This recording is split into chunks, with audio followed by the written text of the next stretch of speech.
Good morning, everyone. Thank you for being here today. For those of you who don't know, my name is Yitzchak Pierson. I'm going to go ahead and share my screen.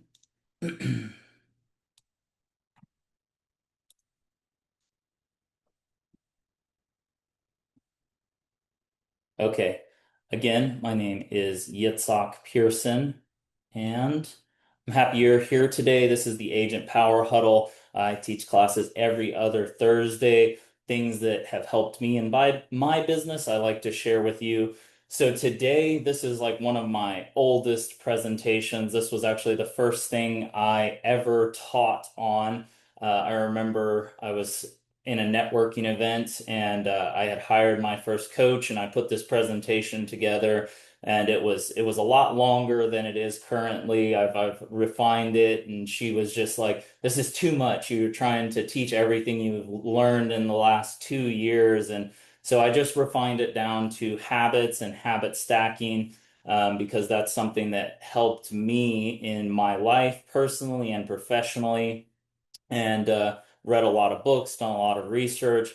I have the proven results through where I'm currently at in life with my business. So I want to go into this with, one thought in mind. What is a bad habit that you'd like to break? And then what is a good habit that you'd like to implement? So think about that. We all have things that we know we could be better at. And part of what the purpose of this class is to show that it doesn't have to be complicated. We are in a world right now where AI and all these bells and whistles, and you get shiny object syndrome. We're all over the place. We're being bombarded over and over again, and it want to take it back to the basics and just simplify everything for you.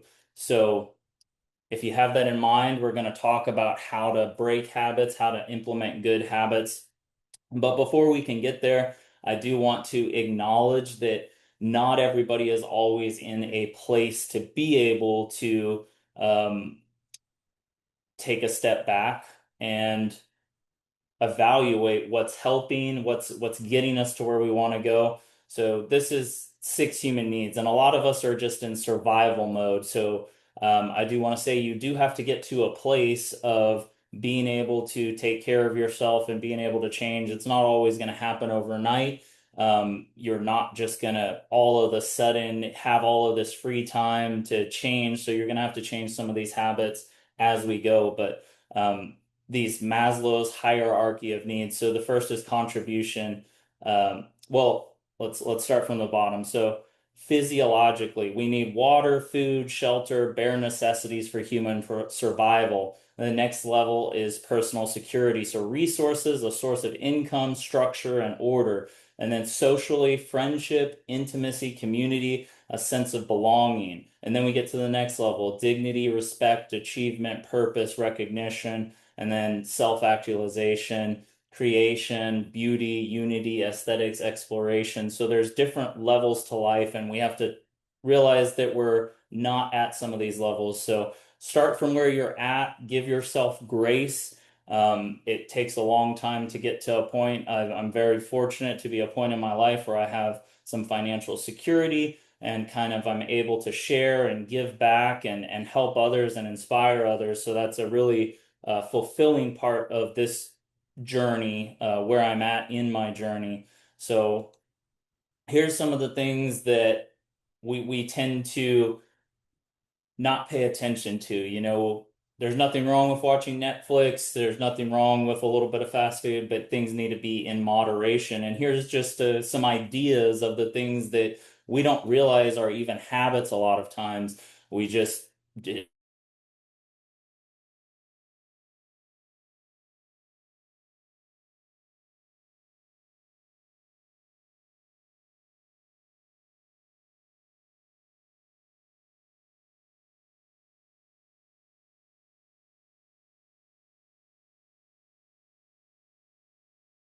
realty, that's a production milestone. I've sold a lot of real estate in the last couple of years. I did 13.2 million. I've already closed 4 million this year. And it wasn't always this way though. So I was born in the back of a cab over camper truck in a forest in Oregon. No birth certificate or social security number. I was homeschooled. I quit school when I was in seventh grade. I've been working full-time manual labor since I was 13 years old. We started working when I was 10. I just didn't have the traditional childhood, just did a lot of hard work. Health and fitness was never part of my upbringing. So for me, weight was always an issue. I was at my heaviest in 2018. I had gotten up to, well, backtrack, 2011, I was 250. I've went up and down with my weight over the years, lots of drinking, alcohol, just certain things. But changing my body was the first real introduction to using habits in order to change something, and that was physically. I cut out fast food. I started jogging. I started eating healthier, started going to the gym, was able to hire a personal trainer for 3 days a week to teach me how to use the equipment. So I started building these habits around health and exercising, and it's never a straight line there. You're always going to have setbacks, but the goal is to be consistent over time and get back on the horse when you fall off. So this is my introduction, and for a lot of people we can see that, okay, if we choose to eat healthier, if we go to the gym, these things, we can see physical results if you do them long enough. And you can do that with your brain too. One of the books that helped me is called Inner Size by John Assaraf, and it talks about just like we exercise our bodies, we can exercise our brains by creating habits that help us get to the version of the person that we want to be. So again, I tell you all of this because I've overcome many obstacles in my life, and today, that was with the help of habits. And so we're going to talk about understanding habits, breaking bad habits, creating good habits, and then habit stacking finally. So these are three of the books that helped change my life. The more that I understood habits and triggers, small habits repeated daily gives you momentum. High Performance Habits by Brendan Burchard was amazing. I'm a certified high performance coach with Brendan Burchard because of how much it's helped me in my life and how I still use the daily things that I learned from that book to this day. Um, so breaking it down, habits are formed when a cue motivates an individual to act in a certain way because he or she associates a reward with the cue. So you have a cue, and then you have a routine, and then you have a reward. So we just do things habitually without even realizing it or questioning it. So understanding how to stop bad habits and create good habits is key to replacing bad behaviors and good ones. So I'll explain how small, incremental, everyday routines compound into massive positive change over your life. So the cue, this triggers your brain to initiate a habit. The routine, it's repeated and you perform the habit. The reward is the end goal of every habit. So here's an example, one that we can probably all relate to. So your phone buzzes with a new text message. Your routine is you grab your phone and you look at it. The reward, you satisfy your craving to read the message. Grabbing your phone becomes associated with your phone buzzing. The phone companies, all of these, it's like a slot machine in a casino. They have literally hired scientists to create these. They play on our cues and routines and rewards, so we get this instant gratification from looking at the phone, and we're constantly picking up your phone. I don't know if you've ever looked how many times you pick up your phone a day. It's a lot. It's something that I'm guilty of. So this is an easy example that most people can understand. So this one was a habit that I wanted to break. When I was in manufacturing, I would use my phone as an alarm clock. I would get up. I'd have usually four alarms. I'd have the first one, I'd snooze for a little bit, or I'd turn it off, and then the second one, the third one, and then I'd finally get on my phone and I'd start scrolling social media. And, when you're doing that, you're taking in the outside world's negative uh, and I've worked to curate my feed where it's less negative, but I was able to cut out the feed, the habit of starting to scroll on my phone. And also, sometimes it starts the night before by putting your phone on do not disturb.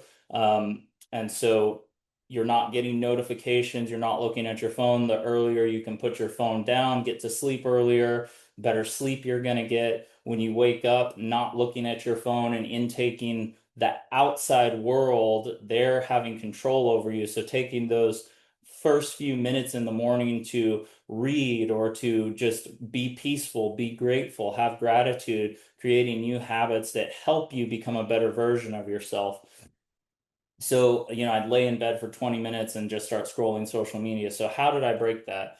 The goal was to get out of bed as soon as possible and stop scrolling on my phone.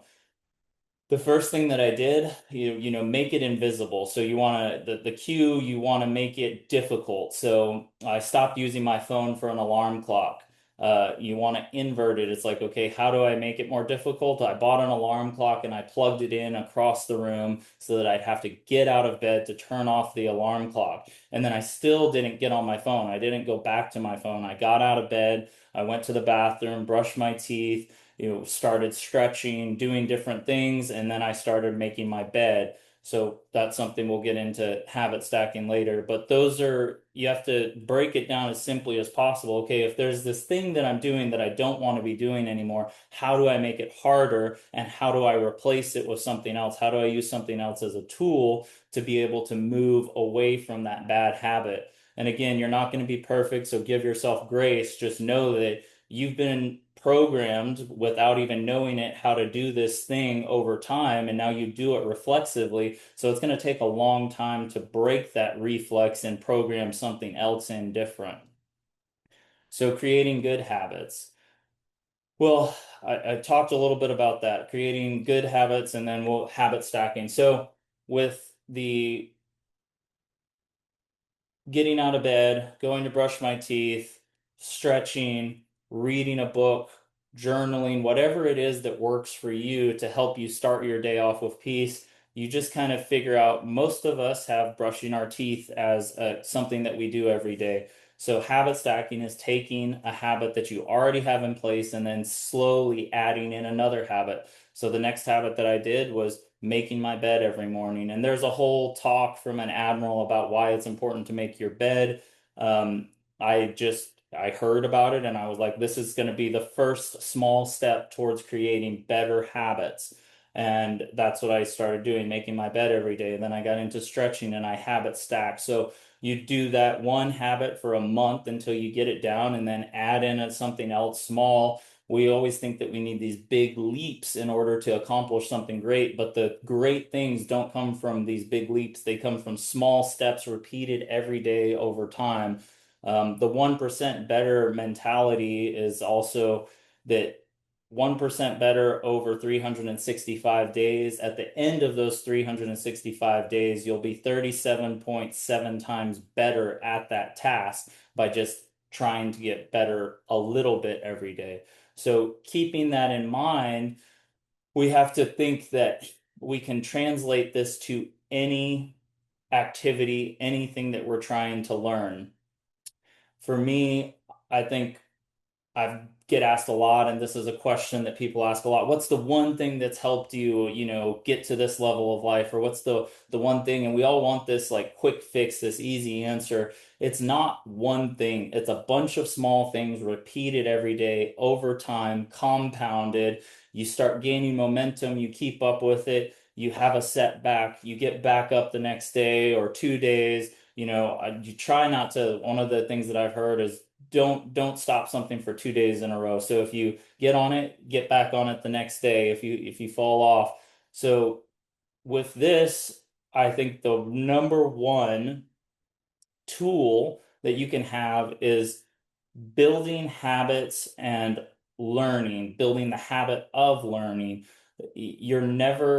There's no finish line to anything in life. And so the sooner you can take that into your mind and accept it, I'm always going to be learning. I want to be a lifelong student. So if you can build the habit of educating yourself, learning something new, creating new habits that positively move your life in the right direction, then you're going to be unstoppable. And it's not going to happen overnight, but it is going to happen. And you have to be okay with the delayed gratification, not seeing the instant results, but being able to reflectively look back and see how far you've come.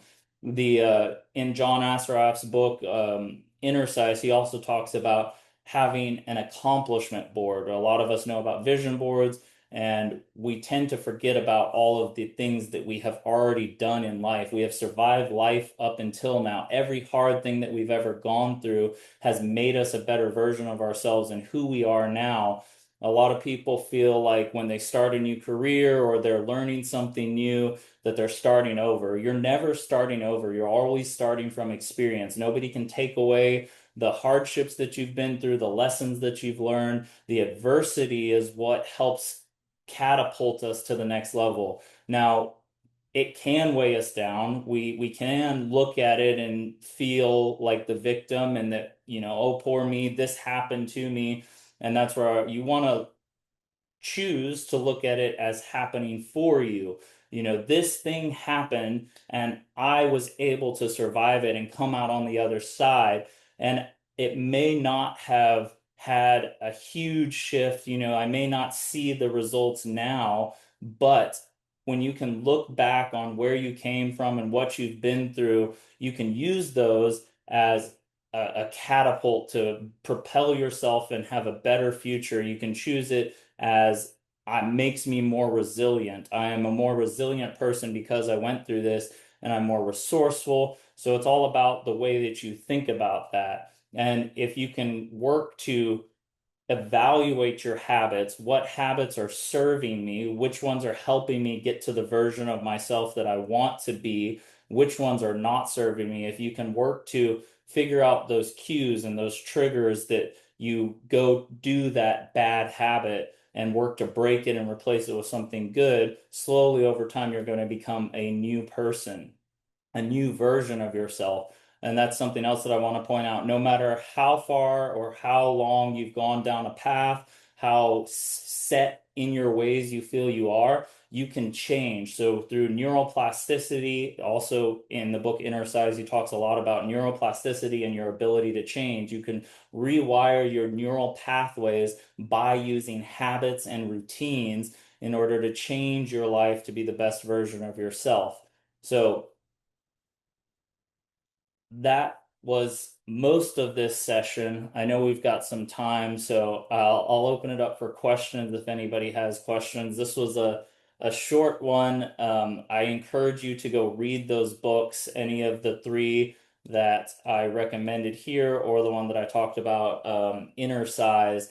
And again, it's tiny changes have remarkable results. So if anybody has any questions, I'll stay on for a bit. If not, I hope you all have a great day. Okay. All right.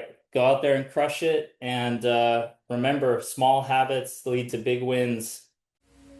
If you'd like more information or to get connected to the Agent Power Huddle, join our free Facebook group. This call was designed for the agents in our EXP organization, but open to any agent from any brokerage. If you're a guest and you're interested in learning more about EXP or our specific resources within the Agent Collective, reach out to the person who invited you to this call to get more info.